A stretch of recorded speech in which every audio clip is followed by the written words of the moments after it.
What's up, fam? Thank y'all for joining me for the latest installment of TSC Unleashed. That's right, family. Good to see y'all guys in the chat.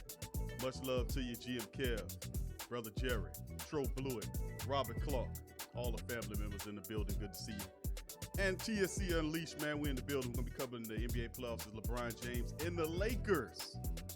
Go up 3-1 on Portland. What is going on, Portland?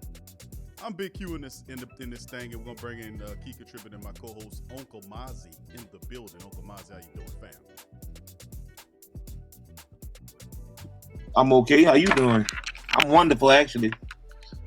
All right, that's good to hear. This Dame Dollar stuff. We can finally put this Dame Dollar foolishness to bed. I'm in love with it. Ba da ba ba ba. And that's how I go. I'm loving it.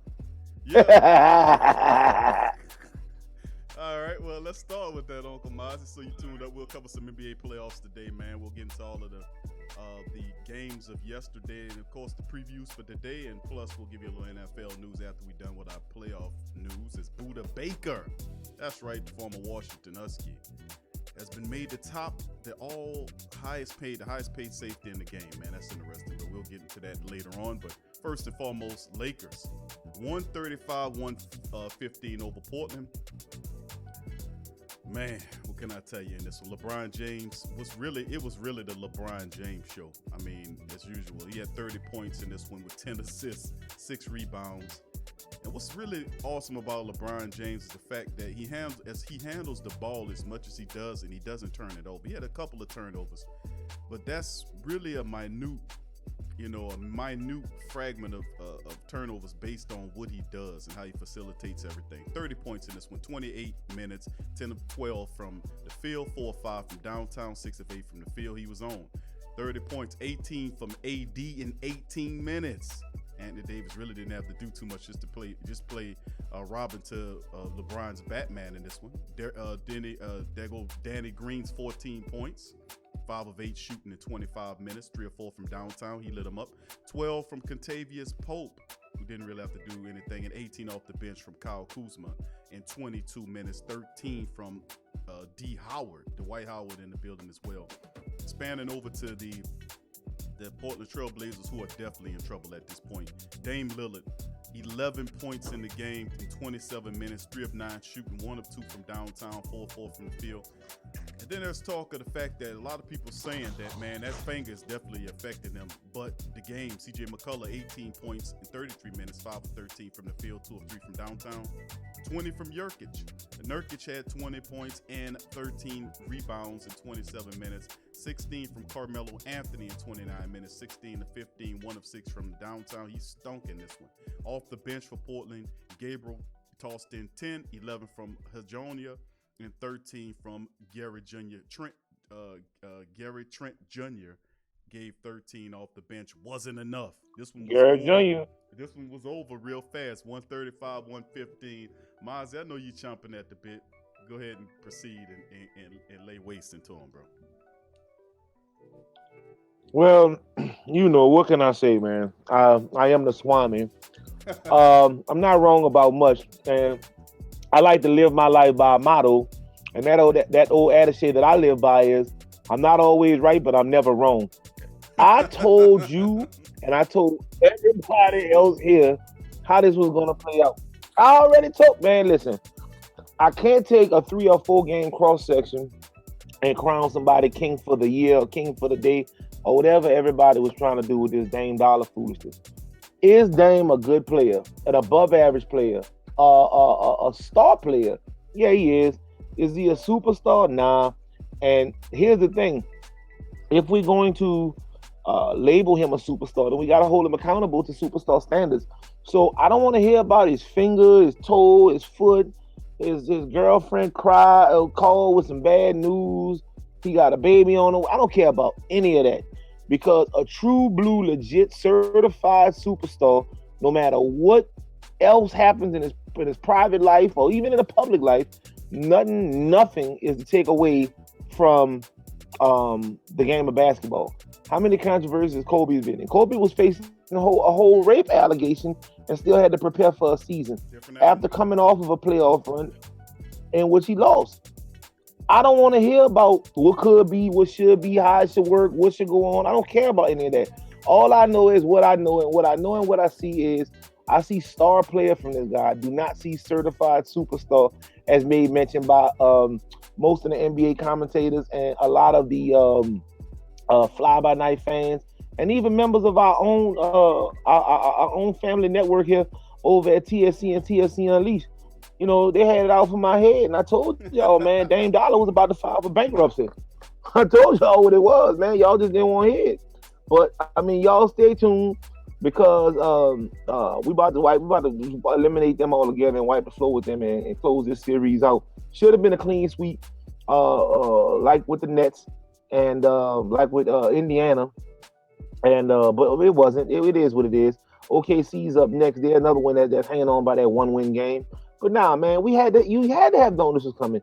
Dame Dollar has got to score. What was the magic number I gave y'all, fam? 35 or better to even have a legit shot at beating a team of this talent. And that doesn't matter just this team. It could have been with the Clippers, the Nuggets, the Jazz. Portland is was a sub 500 team pre-bubble for a reason. They're a 500 team at best. This is third straight season. Dame Dollar, old superstar Dame Dollar, what they call him, Logo Lillard. All these blow up names they putting on him. This is the third consecutive year they've been slid. They got swept by the Pels year before last. They got swept last year by Golden State, if I'm not mistaken. And here we are. It's not a sweep, but it should be because it's the same thing. And that's my thoughts on it. Well, yeah, they handling business, man. Lakers up 3 games to 1, going for the knockout punch. Coming up soon, man, and I expected more of a competitive series, at least 6 games right here, but the Lakers gained the momentum after that win, and they're taking it away.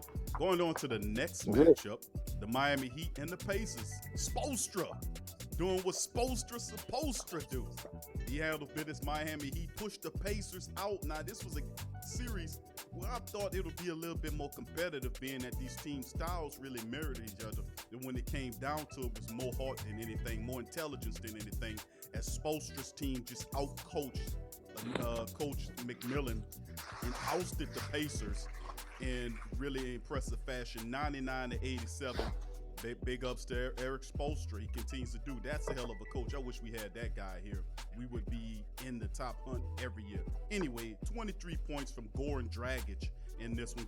Dragic had 5 rebounds, 3 assists in 35 minutes, 10 of 21 from the field, 1 of 6 from downtown. Didn't matter. The Heat still did what they needed to do to win the game. 14 points from Bam Adebayo with 19 rebounds for Bam. 37 minutes of action, 6 assists from Bam, 14, 19, and 6 from a Bam, and even got a block in there. Bam Adebayo is the real deal. Now, of course, Butler, he really didn't need to do too much. He had a minuscule 6 points in 23 minutes. Didn't matter. 16 off the bench from Tyler Hero, who continues to be the hero off the bench. 11 from Kelly Olynyk off the bench as well, as they pushed the Pacers out of this thing. Their top key scorers, they had 3 guys that were in 20, but the bench really didn't help. Had they got some more production from the bench, this would have been a more competitive game, but all of the scoring came from the starting 5 as TJ Warren put up 21 points in 40 minutes, 22 from Miles Turner, and 25 from Victor Oladipo in 44 minutes. Wasn't enough. They go down 99-87. 5 comment. I mean, I think that you said it all. This came down to coaching and veteran leadership. No knock on Coach McMillan. I mean, obviously he was a pretty talented player with the Sonics, and I mean he's had a long coaching stint, probably about 15, 16 years in the NBA now. He's been coaching longer than Spoelstra's been coaching, but he hadn't been around as many the teams. And Spoelstra has had coaching experience in really big games, really big stages, really big players on both sides of the ball. But he had to both coach and coach against. So when you look at that and couple that with the veteran leadership, when you look at Jimmy Butler, a couple other players on the Miami Heat team, this was just no match from the beginning. And to be honest, I think if that trade somehow would have went down and they'd have got CP3 over there, this team would be like a legit shot. They would have like a legit shot quietly coming out of the East, because some of the games, a few games I have seen, it's been small mental errors and mental mistakes that has gotten this team down and out and lost some of the games that they lost to put them in the seeding position that they were in to begin with. But Miami, from top to bottom, has been a solid organization this entire season. Now, of course, they don't have legit certified superstars, so they're not going to get the airtime that the LA Lakers or even the Pelicans had with Zion, with the introduction of Zion this season. So we probably haven't seen a lot of the Heat games as we should have, and there's definitely no notable mentions there, with the exception of Jimmy Butler, who we kind of know who he is. So nobody's tuning in to watch him and to go to work with his grunge work style that seems to really be made for playoff basketball, if that makes sense. So I think that uh, I think that if we evaluate it as a whole, we can definitely understand why Miami is about to sweep these people out the door. Well, they're done. They're done. They've gotten them 4 games to none. They're out of here. They done swept them, and they're gonna move on to the next round. And then we're gonna move on to the next matchup as well. The Thunder against the Rockets. Two really interesting teams. I said this with the same thing about the Heat and the Pacers series. I thought it'd be more competitive, where this series actually materialized into that thought process that we gave originally. Both of these were 44-win teams coming out of the regular season. And despite the fact that Houston took off in the series and were able to get ahead, the Thunder came back and evened the series in a real impressive win. I got to give it to them. And they did it behind the play of Chris Paul. 26 minutes 37 minutes on 26 points in the game. He had 6 rebounds, 3 assists in the matchup, but he was looking to score. 10 of 19 from the field. Despite the fact that he was 0 for 5 from downtown, 6 of 6 from the free throw line, he still led them with actually 26 in the starting lineup. There was 30 off the bench from Schroeder, who was the team leader. Schroeder really stepped up off the bench and gave them 30 points in 31 minutes of action. So that goes to show you what was really good and what was going on with that team. 30 points off the bench from Dennis Schroeder. Man, that's ridiculous. In 31 minutes, 10 of 6, 16 from the field. Dennis Schroeder, 10 of 16 from the field, 4 of 7 from downtown, 6 of 7 from the free throw line. 30 points for Schroeder off the bench. Really elevated this team. 26 from Paul.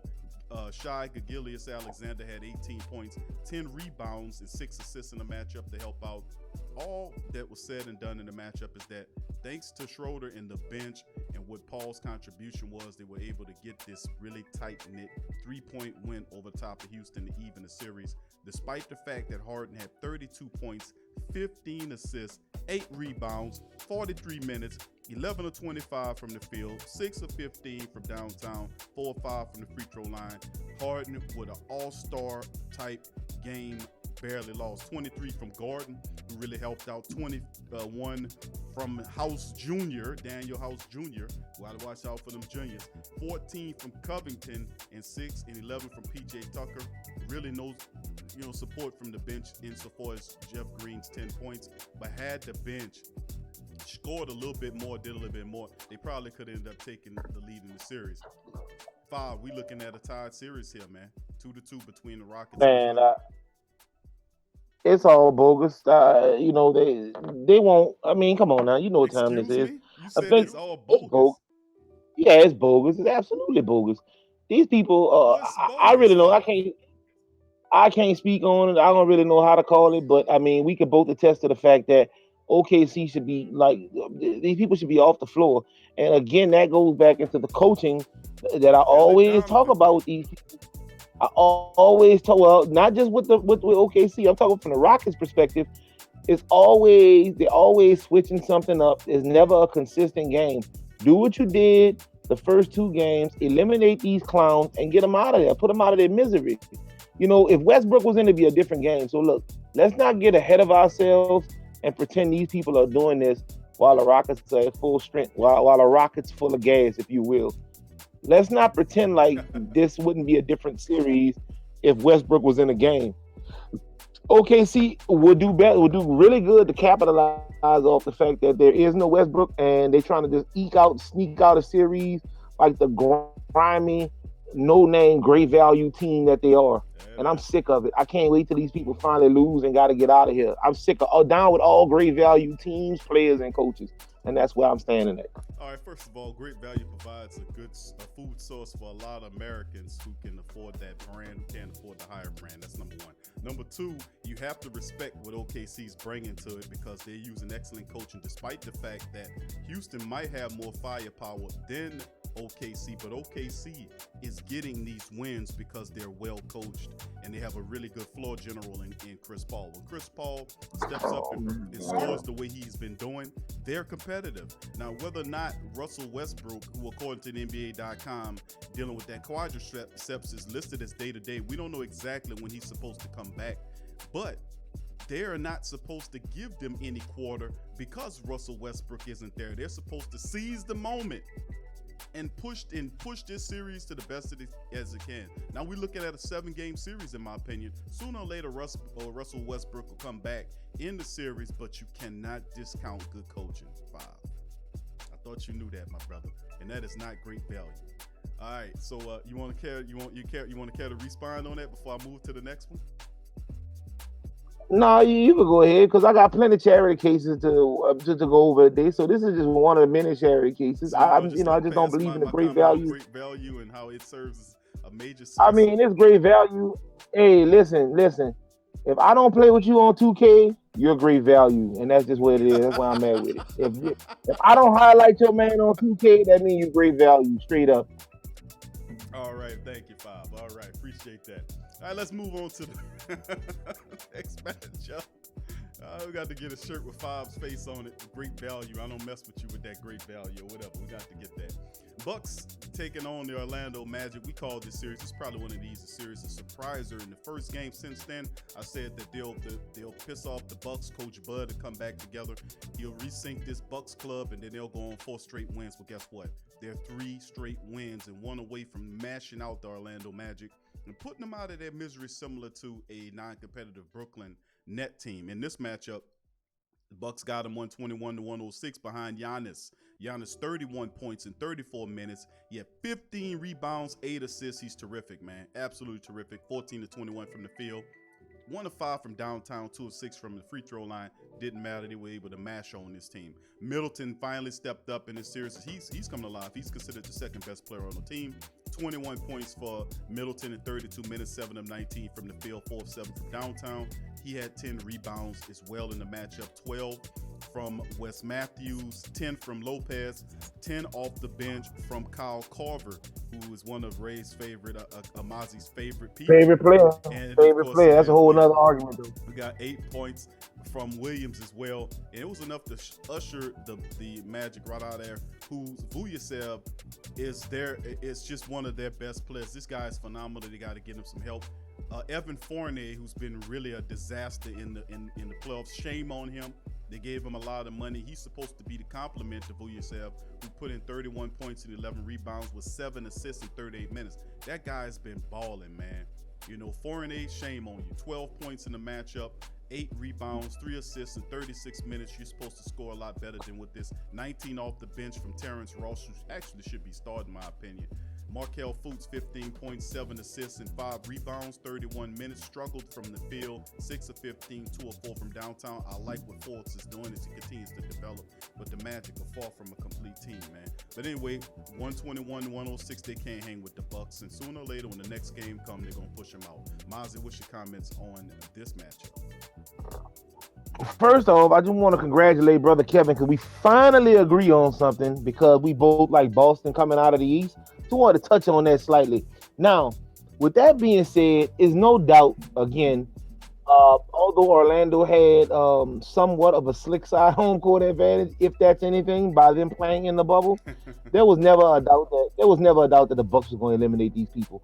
You got arguably the best player in a small. You take Giannis and put him anywhere in California, New York, or Florida, it'd be cyclical. It'd be unbelievable the amount of hype and just fandom surrounding this guy. So he's probably, you know, you could rotate either LeBron, him, and Kawhi, 1, 2, 3. Really doesn't matter kind of the order you put them in at this point. But Giannis being so young is gonna keep us entertained here for at least the next decade plus. He's just a force to be reckoned with. And when you have the second best 3-point shooter in history and Kyle Korver on your team, I mean, you know what I'm saying, coming off the bench and knocking them like lights out, and you got a couple other guys just stepping up in the mix, especially with that second best 3-point shooting guy ever in history, you just can't lose. And I'm gonna need some volunteers because this dustpan is getting heavier and heavier. So we got Orlando in it, we've got the Nets in it. Who else? We got Indiana in it. Should have OKC in it, but I mean that's coming. Pretty soon we'll have. Although Portland won the game, they've lost so bad, especially last night. I think that it was always told to me if I get a 0 on a test, it takes 300 to make up that 1-0. Well, LeBron and the Lakers have already gotten 200s. One more 100, and I'm gonna go ahead on and just pretend that first game didn't even exist, and I'm gonna go ahead and throw Portland and they trailblazing efforts because that's all they do is trail the whole game. And I'm gonna put them in the old dustpan too. And then we're gonna need some help to kind of pick it up. I think what I'm gonna do is call waste management, get them green bags. You know the green bags that you put all the trash in, right? To them, and then you just call a dump truck to come pick it up because that's how many people are in the dustpan. Can't hold all of these trash cans. Green bags. Yeah, you're right. That's a pretty strong bag. Yeah. That's correct. And they can't hold all of these trash can, garbage can, great value players. So I got to get something a little bit bigger. Pretty soon, listen. I tell you what, I might need to go get me about a 4-yard dumpster. That's what I think I'm gonna do to take all the trash out at one time. Because this is outrageous, and I'm sick of everybody coming on here asking about. And this is across the board: football, basketball, all these big value players. Man. Listen, nobody's picking none of these players in simulated or mock 2K or Madden draft. You're not going there saying, you know what, let me get so and so out of such and such. You're not doing that, man. Great players do great things. And if I got name brand players, that means my organization name brand, and then I can go compete for a title. But until I get some more name brand players, real name brand players, not washed up name brand players, i.e. Skinny Man Boo Mello, or one of these other washed up players, like they try to resurrect Derrick Rose. I mean, let's sleep it off live. These people have had their time. The time is come and gone. It's a new day and a new age. And all y'all better be very scared of what the Nets will be next year, what the Lakers will be after LeBron leaves and it becomes AD team, and they actually get some legit coaching and some legit players that want to play in that system, and LeBron won't pimp everybody. And you better watch out for what my Pelicans are going to be doing, especially after we go in this free agency and get Hassan Whiteside and bring him down. Maybe move Melo, get another guard up in there, man. It's going to be lights out down here in New Orleans, baby. And that's where I stand on it. All right. Well, I appreciate that, all that great sentiment there, Bob. Big ups to you on that. Now we're going to move on to the preview. We're going to move ahead on a preview of the upcoming games that's set for today. We got 2 games, 5:30 Central Time, about an hour and 30 minutes from now. The first matchups, just 2 of them for today. As the teams of the great value team, as Mozzie terms them, are all evacuated and thrown into the trash bin of history. We have 2 teams standing here, the Jazz and the Nuggets. Could the Nuggets be in that great value trash bin as well, as the Jazz are looking to push them up there? They're up 3-1. Donovan Mitchell is looking to push Utah out and eliminate them. Now, of course, this is Uncle Mozzie's pick. The Nuggets was a team that he picked to represent one of the 2 best teams out of the West this year. Didn't happen that way. The Jazz is a very difficult matchup. It comes down to the excellent coaching of Snyder versus Coach Malone. He hasn't been able to properly inspire this team. They've collapsed in crucial moments, despite some fantastic play from both Donovan Mitchell and Jamal Murray. 5, I'm going to give you a chance to redeem yourself from picking the Nuggets, because most certainly the Jazz are looking to eliminate them. What do you think? Well, I like crawfish. That don't mean I'm one of them. And what I say by that is I'm not going to curl my tail up and just lay on my side and be waiting to be devoured by the fam. That's not what I'm doing here. I'm still sticking with my pick. I'm still sticking with Denver to come back on these bums and put these bums out of their. Hey, wasn't my my Golden State Warriors up against Cleveland 3-1 before LeBron came and did what he did to force my guy to do what he did, and we all know how that turned out. Wasn't OKC up 3-1? And if I'm not mistaken, in that very same year they were up 3-1 you comparing against those teams to this team.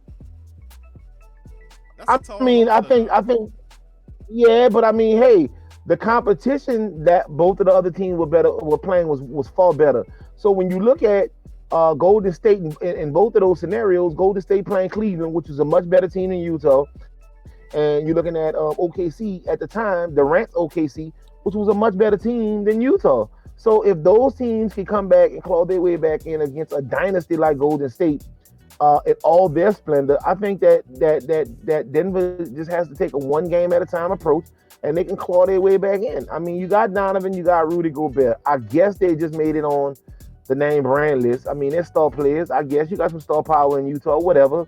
But I mean, no, come on, man. Utah's full of mountains, whatever. So I mean, like they're gonna lose automatically just because they got mountains and they stole the team from us. And that's one of the biggest reasons I don't like Utah. Is because I really feel like it was the New Orleans Jazz. They just stole it from us and they went out there and tried to make a run. Even went to the finals a couple times. And I don't forgive easy. Same reason I don't like Cam Newton. I don't like Cam Newton because you mocked LSU and you made me feel so small that year Cam ran through the entire NCAA. It carried over to the pros. He ain't even did me nothing. I just don't like the fact that he slaughtered by Tigers and it carried over. Same thing here. That's where I'm at with it. All right, so you're picking the Nuggets to come back. Although I think the Nuggets, I'll give them this. The Nuggets are swift enough to probably push this series an extra game. Ultimately, I think Utah comes away with it 4-2. That's just how I think. But let me tell you this. You know why I think the Nuggets gonna come back? And listen. I need y'all to follow me on this, fam, because you might. Well, you might miss this, right? The reason the Nuggets gonna come back. Because we all know we can put ketchup on nuggets. Everybody can put ketchup on nuggets. Read into that. You can put ketchup on nuggets, but these are kind of gold. And you can try eating golden nuggets all you want. That won't work, but guess what? You can put ketchup on nuggets, brother. Just remember that. Okay, I got you on that, Bob. Appreciate it. Well, I don't know if that works for them or against them, but anyway, they're down 3 games to 1. One slip up and they're done. I think they're done anytime that you allow a team to go that far up on you and you're going to work back. It's not just Donovan Mitchell and the fact with Rudy Gobert and Joe Ingles and the rest of the guys doing. They're being severely outcoached to the point where their coach several games ago challenged their heart. That says a lot, and that's why the Jazz are in control. All right, so let's move to the next matchup. Dallas and Clippers. Of course, Mozzie, he's going to probably throw this in my face. It's the fact that he did win a shrimp sandwich with fries, seasoned fries, and a drink off of me several games. Big shot, pineapple. And a big shot. Right, big shot, pineapple. Okay, off. That's what it was. Okay, last game. But of course, Luka Doncic came back the last game, hit that buzzer shot that basically split the series at 2-2. And guess what? We got a brand new series here. Luka Doncic, he's arguably one of the most exciting players that we've seen in a while. The kid can score. He dishes the ball. He almost averages a triple-double a game. Really exciting. Love what he's doing with the Mavericks. They're healthy, plus they have all that scoring off the bench. Rick Carlisle's a fantastic coach. Doc Rivers is looking kind of spended here with Kawhi Leonard. He's going to have to step up. Paul George has been struggling. That's ultimately been helping the Mavericks to do what they're doing. So we got a new series here, 2-2, 5. Who we got? This is the primetime game tonight at 8 o'clock Central Time, fam. Well, hey, man, you got to realize this, man. Let me be the first one to say it, man. I knew Dallas was really, really good, but I didn't see this coming. And it's almost as though Luka has gone into a different gear. He's turned on a whole different switch. And this guy, hey, just wrap y'all mind around this, right? He's playing against the best defensive team in basketball from the wing perspective, anyway. Which means Paul George and or Kawhi Leonard should be, or Pat Bev or whoever should be able to disrupt Luka or contain him enough to throw the rest of the team off balance. But what's happening is, unless one of their star players completely exits the game, LA is struggling, with the exception of that one game that I won that awesome, great, tasty shrimp sandwich off. With that exception, that was probably the best game, top to bottom, LA played. Other than that, man, it's been slim pickings for LA. And Luca, man, this guy, man, if he ever, if which I'm sure he will, still a really young player, 21 years old or whatever. But hey, man, if this guy ever develops a shot, it's lights out. The only reason that the LA is still hanging around is because they don't have just lights out shooting. Because Luca's penetration game is enough to collapse any defense and make them kind of play inwards, more inwards towards the basket to try to shut down those driving lanes from the Euro, the slow Euro step that he puts down. And he doesn't have anybody to kick the ball to have offensive efficiency, to be the number one rated offensive team going into the bubble, and your best player can't shoot from the 3-point line in the 2020 NBA, I would have told you, man, there's no way possible that this could work, especially with a Euro player just putting on a show. He's putting on a clinic against arguably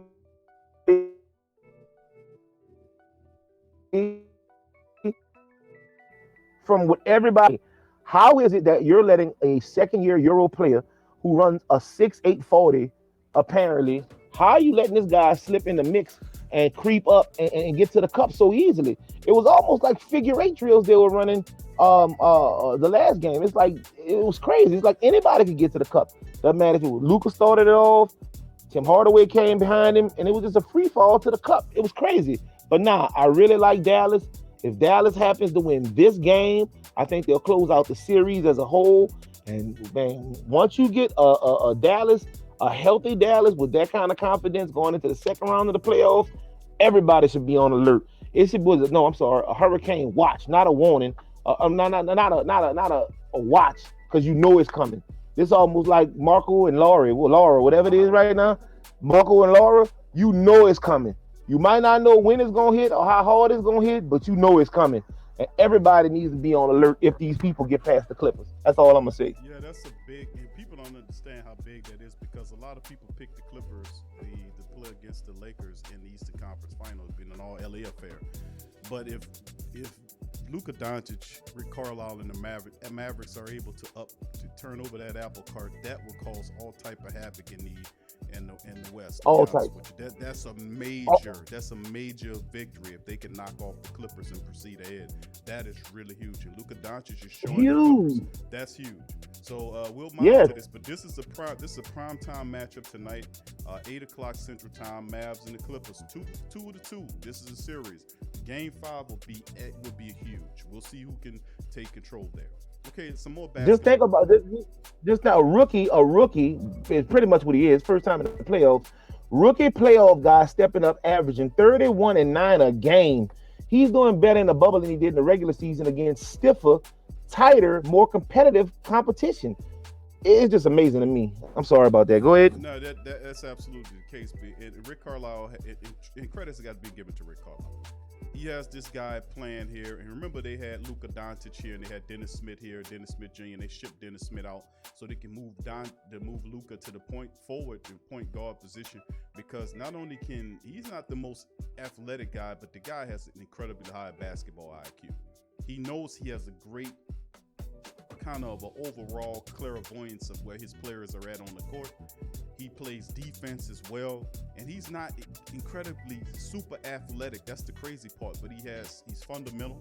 He knows how to shoot. He has different angles. He can knock down a three. He can get people involved. He also is very gritty. Dives on the floor. He goes for rebounds. He does it all, and he has a firm grasp of Rick Carlisle. By the way, who's a championship coach now.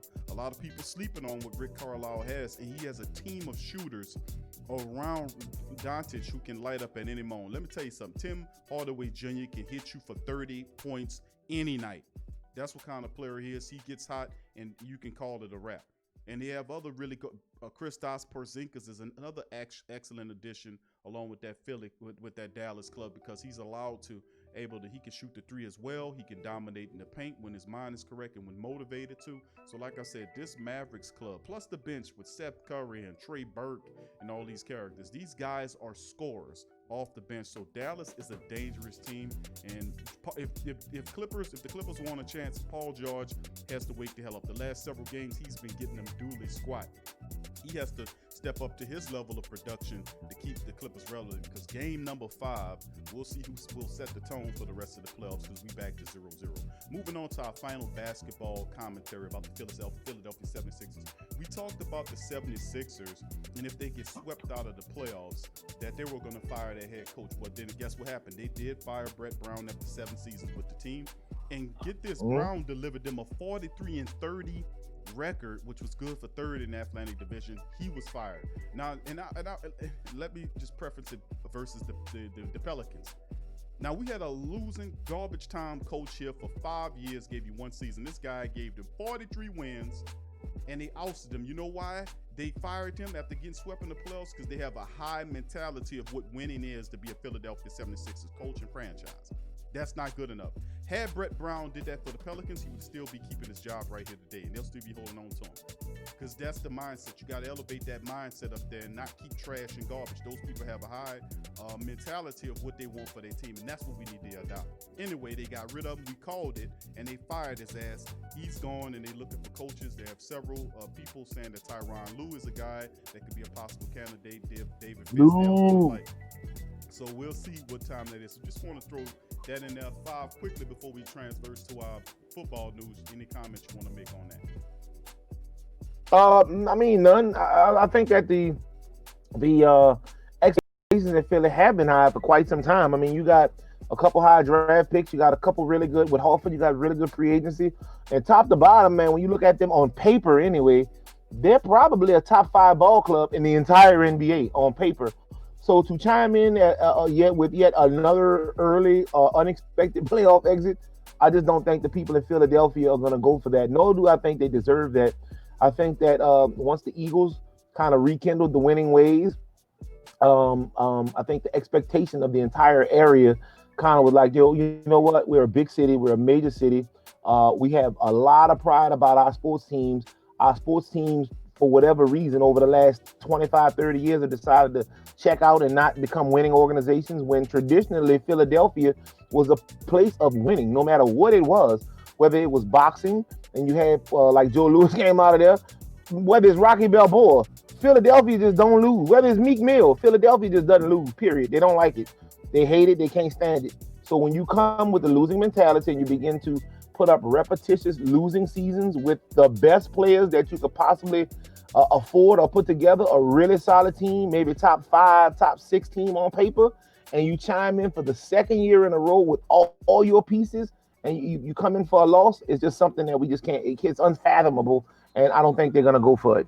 No, they won't. They won't go. Philadelphia people are just as passionate as the Saints, as New Orleans Saints fans, and we have to elevate that level of passion to the Pelicans as well, and not put up with garbage and trash. That's why I was adamant about pushing them for several years. I've been trying to get Elvin Gentry out of here, and it's finally good that we finally moved him out of here just to transverse the basketball talk here with the Pelicans. Of course, all Pelican talk. We'll be having a Pelican post-game report coming up real soon. We'll be breaking down some of the coaches that the team is looking at and draft picks as well. That'll be coming up very soon. Please subscribe to the Pelican post-game report on YouTube. Now, moving to the next topic, to finish this up about the 76ers as well. They're not going to get rid of Elton Brand. They are basically going to look at the team. They have a very high payroll in Philly. Al Horford looked pathetic and trash and garbage time in this playoff series. Tobias Harris underwhelmed, so everybody is up to be traded except for Ben Simmons and Joel Embiid, according to various reports. So with that being said, very interested. Now let's move into some of the final news that we have, and I'm gonna give the family members some Saints news. That's right, on TSC Unleashed, we usually talk about some other stuff, but I'm gonna throw a little giblet of information that just came across my desk, as reported by the New Orleans Saints.com. Some roster moves on this off day for the team, as they have signed cornerback. You ready for it? Ready for it? What great value guy? What great value player have we added to our roster at this point? the new great value cornerback is Keemon Hall. That's right, family. Not Talib, not Khalil, Oh, but big Keemon. move that is. Keemon Hall is the newest member. Keemon Hall. Keemon Hall. 5'11", 190. Is he? He is Okay. on the Is he related to Monty Hall? No, he's not related to anybody of any value. Arsenio Hall. He probably is. Arsenio Hall? He might be Arsenio Hall. 5 foot alive, 5'11", 190. New Orleans is they signed Keemon Hall. They tried him out quite recently.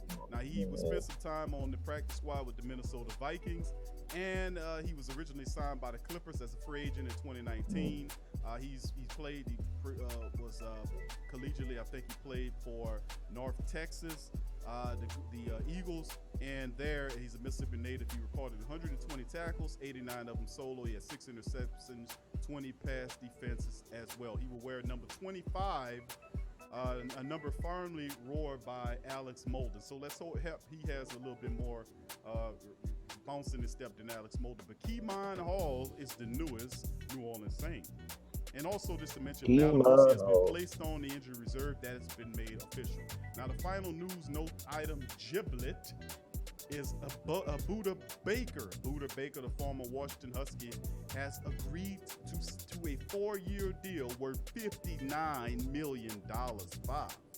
$59 million. This was reported by NFL Network's Ian Rappaport. And with that deal, 33.1 mil of it is guaranteed. I, for one, is thinking that this is not really money. This is zeros in the computer. Because the way they pass this stuff around, there is absolutely no way this is actual physical money. This stuff, it done got to the point where we in some type of fiat system, because to give a football player that kind of money in that, and we just like, I mean, it just floors me. It makes him the highest paid safety in the game. $4.75 million per year average on the new money extension put Bakers atop the safety market. Leapfrogging Eddie Jackson, $14.6 million 5-year contract extension. Landon Collins' 6-year deal at $84 million, which he got at $14 million per year. Baker entered the final year of his rookie contract and was set to make $1.396 million in base salary. He had a big bump today. The safety market has been depressed as of late. The last couple of years, it's been down, but Buda Baker gets the bread, the bottom line. So if anything, they can nickname Buda Baker the Baker Big Time, because he got a big time deal today. And of course, he was named out of the 100 players of 2020. He was ranked as number 97. So Buda Baker, 4-year, $59 million contract. What do you think, Bob? I mean, again, this is just, I don't know, man. Like, and I get it. I understand that we are lacking in the secondary. I understand all of that. It as a whole, but I mean, I just think that that's just way too much safe doing with the NFL. Like you said again, and I know NFL contracts don't necessarily work like NBA contracts, where the money isn't really guaranteed, or they won't be getting they won't be getting a lot of it's incentivized, just like with the contract that KC just initiated and gave away with the $500 million over the course of 10 years with my homeboy. That's largely incentivized, as I'm sure this one is. But what that does is that puts a lot of unnecessary pressure on other teams that maybe not ready to move on such a on such a contract. Perhaps for instance, we got Marcus Williams, right? Exactly. So you got Marcus Williams sitting out there on like by itself, like, what's going on with me? When am I going to get my money? And then you got a guy named Buda Baker. So you got like, I don't know. It's like you got like, I don't know. It's Buda Baker. First of all, his name's Buda. All right, and his last name is Baker. So I mean, you got a guy named Buda Baker making $55 million, and then Marcus Williams comes and says, "Okay, where's my $55 million?" And then the Saints, because they actually structure themselves like a proper NFL team, at least from a GM standpoint. I've always said the Saints know how to. I always mock the players and talk about the great value system that they run. However, I can say that they do a really good job at balancing out contracts, and they don't have like a lot of those penalties and hits like other teams have.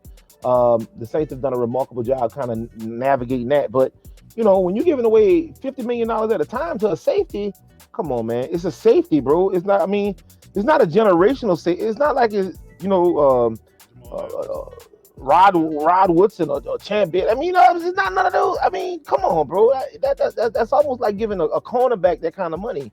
You know, I mean, don't get me wrong. I grew up in the era of Ronnie Lott and Deion Sanders. So I mean, secondary players were a really big deal. You know, when I grew up. But I mean, come on now. And I get it. It's a passing league, so you got to make sure the secondary is able to combat that because it's not a rushing league anymore. Uh, Quarterbacks are going to air out. They're going to try you deep, and you got to have people that can step up. But I think this contract is totally inflated. I'd really like to see the nuances of it. I don't know if you have time, maybe later today, or you can get kind of inside the nuances of the contract to see exactly how much of that is fact and how much of that is fiction. Because I think they released these, but it doesn't really matter because the number is the number. So 33 Marcus million of Williams it, is definitely. but 33 of it is guaranteed. Uncle You Mike. see what I'm saying? And that's a lot. That's a lot of money. What's that? 5 years? Maybe was it 4 years? 5 years? 4 years. 4 years. 4 years? Okay. Maybe maybe it'll be team friendly after another two, or maybe it's just like okay, before we get these ridiculous cap amounts set after COVID, and everything kind of settles and the dust and smoke kind of clears. Let's go ahead and lock this player in here, and we won't be penalized for that down the road because I don't think they're gonna make it retroactive. Maybe it was a situation like that. I don't know. But I know $55 million for a 33 million guaranteed is a lot of money to pay for a safety. For a safety, had it been a key component like maybe a running back, something that they need, they don't even need that. They don't even need that.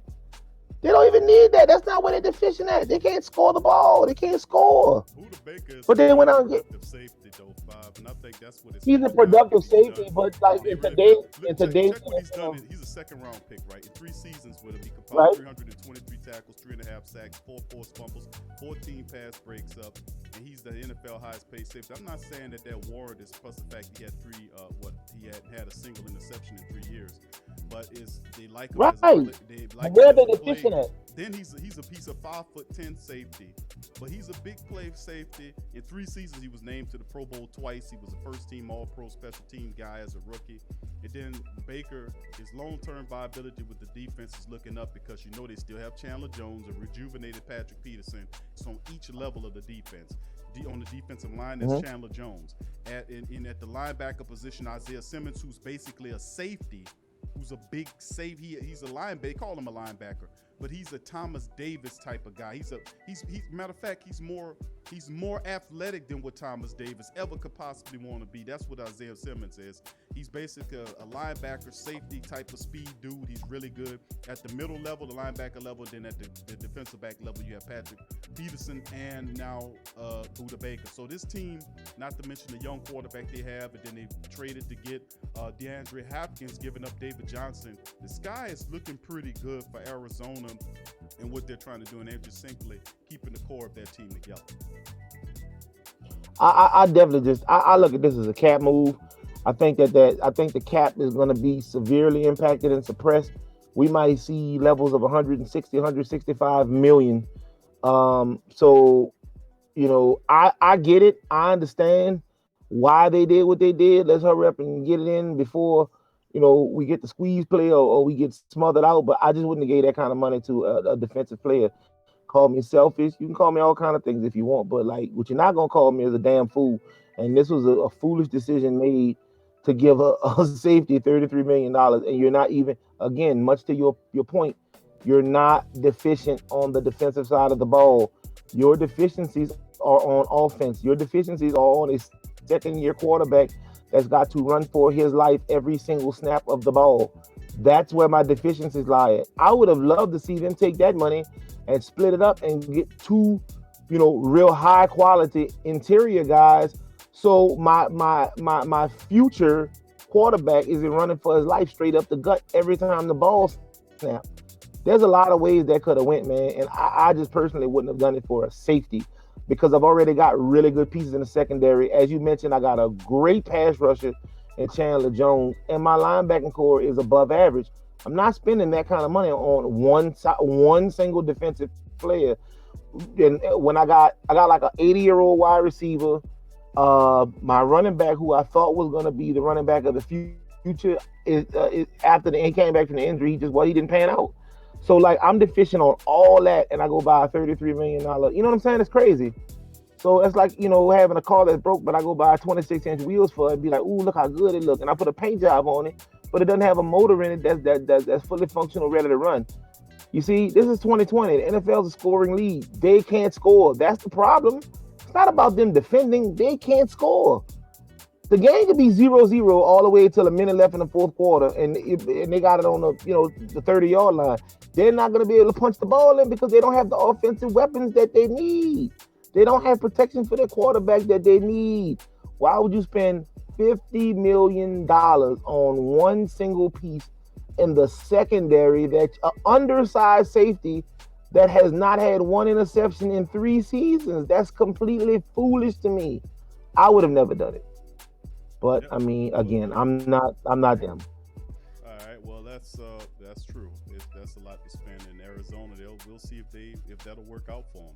And then a bit of loose before we call it a day here on TSC Unleashed. I appreciate all the family members giving us a listen today. Please hit the like button. Please share the link of the show and support TSC Unleashed. As we love sports, we talk sports the same passionate way we do everything else. Final topic just hit the sports desk. Blazer star Damian Lillard has knee sprain and is listed out for Game 5. So that pretty much sums it up. Of course, he did get hurt in that last game. He buckled. No, you You didn't. know, he did, and No, you and didn't. now You know he's that. out Game 5. So obviously, you know what that means. No Lillard, no opportunity, no chance of winning. So the Lakers gonna Would put that the mean rest on. I'm gonna need somebody that's listening to this show to come pull up on me and help me pick this big green bag up, because they surely would be in that bag. But what they've done is they've given Dame Dollar, they've given him a viable, valid out now. See, because now he had a sprained knee. Now his thumb was Dislocated his finger. fingers were hurt. Right. You keep okay. So now we're gonna give him all these excuses to try to give reason why he sucks and his team sucks and he doesn't play any defense. Those are the problems, not your knee. The problem is you can't stop somebody from scoring 125 points a game. That's it. It has nothing to do with your knee. It has nothing to do with your knee. How can you collectively stop the other team from scoring 125 points? If you can figure that out, you win championship. Period. You've got enough offensive firepower. You got enough role players. You got enough prowess. Your coaching and staff is good enough to be a contender. The thing you have to do is stop the other team from scoring 120, 125 points a game. If you do that, you win. It has nothing to do with the knee, the finger, none of that. That stops the offense. That has nothing to do with the defense. And that's where their problem lies in. But I get where they're going with that, and I understand why. It's a way for him to quietly go away into the sunset without facing a gang of ridicule, especially after everybody crowned him sweet baby Jesus going into the playoffs, going into that playing game when the last game they actually played like a real team and won, because I think the Lakers kind of beat themselves game 1. But the last game I saw from the Portland Trailblazers that everybody said would sweep the Lakers was with the playing game they played against Memphis. And I was a little worried about that because Memphis took them down to the wire, but I just attributed that to back-to-back play, or maybe they ain't playing out his top, putting up 61-point games, and 51-point games, and 43-point games. But then I realized it was all cap. He was just mad because I guess Skip had kind of like rung his bell earlier and kind of called him out on it. He didn't really like that. So, I mean, it kind of carried over from there. Well, I mean, what it comes down to is pretty much this. It's now that he's out. They did an MRI on the sprain. He suffered in the third quarter of the loss to 135-115 loss to the Lakers in Game 4. He left the game. As we remember, he underwent that MRI. The team results said were inconclusive, but, it appeared to injure his knee on the drive to the hoop in which he planted his right foot. And, of course, you couple that with the fact that he had that dislocated finger as well. And they're ultimately saying, let's go ahead and set him down for the series. And that says a lot, because without Lillard, the Blazers will have to feature CJ McCollum, who didn't look that well the last game. And when Lillard is struggling, McCollum has to step his game up. I think he had like 15 points this past matchup. And they're going to turn to second-year guard Anthony Simmons will lead. So Terry Scott has his task set out for him. They're facing elimination without their top player. Will they be able to get it? And the Lakers are seemingly mashing on and focus. It's going to be tough for them to do it. So that upcoming game coming up soon as the Lakers look to push past the Blazers and move into the second round of the NBA playoffs. And that seems to be most certainly what the case is going to be. So I'd like to thank all of you guys for joining us on TSC Unleashed. That's right, we cover all the latest stuff outside of our beloved Saint Talk, even though we covered a little Saint Talk in this one as well. We talk about the addition of Keymine Hall that made it official. Who? It's Arsenio Halls Who? and Aaron Halls, of course, Arsenio Hall and Aaron Hall's second or third cousin, Keymine Hall. So he's on the team now. Mozzie would call him a great value player. Y'all will laugh at that as well. And also another move that they made official was, of course, Johnson Batamosi, another great value player, was placed on the IR. I know who are these guys? Who are they? But anyway, I like to thank all. Hey, you know what? Go ahead, Boz. That's why the Coleman and the Great Saints think tank is so important, because without you actually taking the time to analyze these great value garbage cans, I don't think nobody would know who they are. Who did you say the last guy was? Johnson. What's his name? Batamosi. Like, I don't know. He sounds like an extra. Sound like an extra in a movie or something to me. Johnson Batamosi. Is that his name? Johnson Batamosi. Johnson Batamosi. Batamosi. Do you know any background information on Mr. Batamosi? I don't know. Well, I mean, what does he play? What position does he play? He's a defensive back. He has defensive back. Another one of them. He's a DB. He plays corner. He's been in the league for over several seasons. He's a journeyman cornerback. He's a physical style cornerback, but he has very poor technique. Based on the footage that I watched of him play during all his 7th, 8th year career, I've seen a lot of his highlights, and you had more of an aggressive referee. Each one of the plays that he made a breakup on, he could have been hit with pass interference because he wasn't looking for the ball. He was he was Ken Crawley in it, as I would like to call it. But he is a guy that they were playing with. He was trying to get off the PUP list. He got off the PUP list. They activated him, and then a few days later, they moved him right to the IR. He's done, and then they signed Keymine Hall. Arizona, by the way, we talking about Buda Baker. Arizona did sign Dre Kirkpatrick, the former first-round draft pick out of Alabama, who went up to Cincinnati for several years. The Saints talked to him early on. That guy ended up signing with Arizona, along with B.W. Webb and Ken Crawley. They're in Arizona as well. So just to let some of the family members know that, and we're gonna it's just more of the same. So we signed. So basically, so what you're saying is, in short, we signed Black Widow and Hawkeye today, right? The most insignificant member of the Avengers. That's who we signed. We signed Black Widow at what was the first guy you said he was? Johnson Batamosi is on the IR. So Batamosi. Oh, he's not gonna play. I get it. We still signed him, right? That would be Hawkeye, and the other guy would be Black Widow, right? Like when everybody else signing Hulks and Iron Mans, we signed Hawkeye and Black Widow. Come on, bro. Like, we gotta do better than this, man. I swear, man. Like, it's crazy. What are we doing, bro? These man, I just don't, and I've had that problem with the Saints since Adame Ojo. Who? Adame Ojo? Come on, bro. Like, come on, man. We gotta be stopped, bro. These people sound like Dragon Ball fighters, man. Adame Ojo, Kirkpatrick and associates. JT said they sound like UFC fighters. Yeah, man. That's right. Shit. Come on, man. We got to do. Everybody else ponying up, getting real players, man. We keep getting all these other players. Sean Payton wants to work with these garbage cans, man, and try to. It's like a game to him. You know who he is? He's the guy on Madden that goes through the whole draft and picks the entire draft, simulates and tries to build. That's who he is, man. And they got to stop that, man. Not when it comes to my health, and because I got to watch those games. I'm the one who has to avert a heart attack or a brain aneurysm. 16 games, I'm sorry, probably about 14 games a season. 2 of them they do really, really well, and it's undoubtedly they're undoubtedly going to be the winner. But the other 14 games are real nail biters, and I'm just tired of it, bro. We need to get some name brand players, bro. Like we need to sign a petition. Whoever with me, I'm gonna post a petition up on the page, and y'all need to sign a petition and get these garbage cans out of there and get some name brand players in. Oh man, well, that's the news on it, family. I'd like to thank y'all for joining us today on TSC Unleashed. Like I said, please hit the like button. Please feel free to share the link on your social media feed. It helps us out greatly as we're looking to build up TSC Unleashed, just like the Sports Coma is, where we get a lot of love. TSC Unleashed is on the scene as well. So from me and Mozzie, we'd like to thank you for joining us today. And we'll see you guys later. So peace out. Who that to you? And we out.